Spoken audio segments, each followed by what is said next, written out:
Ang Highway Patrol Group naman nagtalaga na ng 1,500 pulis para pangasiwaan ang seguridad ng mga lansangan ngayong undas. May buong detalye dyan si Bombo Bea Piniza.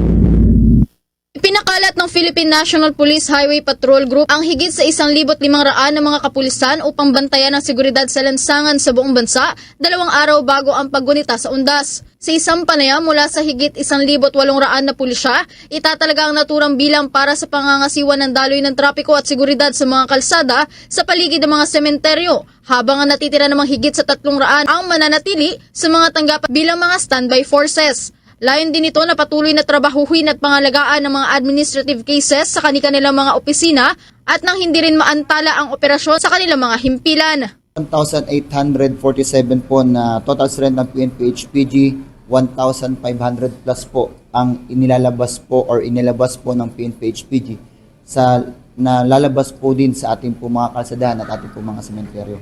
At yung mga natitira din po ay ito naman din po ay magiging ating pong mga standby force at mga ngalaga naman din po sa mga opisina po nating may iwan din para din po makapag-comply sa mga administratibo pang mga trabaho po ng ating pong PNP Highway Patrol.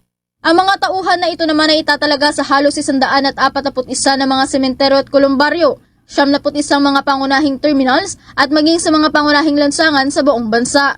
Halos 3 hanggang 4 na grupo ng mga patrollers ay itatalaga ng mga sementeryo na siyang katumbas ng halos 375 mga Highway Patrol Group personnels, habang hindi naman bababa sa 235 na tauhan ang nakatalaga sa mga bus terminals. At ang mga pangunahing kalsada naman sa halos 77 mga lokasyon ay binuhusan naman ng halos 268 na mga tauhan mula sa kanilang unit.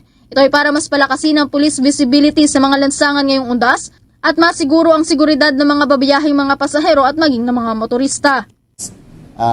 Yesterday, as October 29, 2025 at ito po ay magtatapos sa November 4, 2025. Binabantayan po ng yung PNP HPG ay hindi bumaba sa 141 na mga sementeryo at mga kolumbaryo.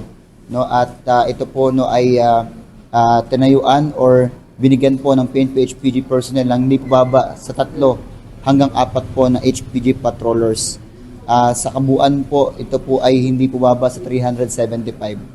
Sa ngayon din po, binagsakan din po ng PNP HPG or ng PNP Highway Patrol Group ang ating po mga major thoroughfares na naitala po na hindi po baba sa 97 na mga locations at ito po ay tinauhan po ng hindi rin po baba sa 268 HPG patrollers. At sa isang banda rin po yung ating po mga bus terminals nationwide na naitala po ng inyong PNP HPG, ito po ay higit kumulang na 91 na mga major bus terminals at ito naman din po ay tinauhan po ng PNP HPG personnel na hindi rin po baba sa 235 sa ngayon. Samantala magtatagal naman ng hanggang Nobyembre 4 ang deployment na ito ng Highway Patrol Group para matiyak na kahit sa pag-uwi ng publiko sa kanilang mga tahanan ay magiging ligtas at banayad ang kanilang mga biyahe. Iyan muna ang mga updates mula dito sa Quezon City. Ito si Bombo Bea Piniza and this is Bombo Radio Philippines, the #1 and most trusted source of news and information. Basta Radio.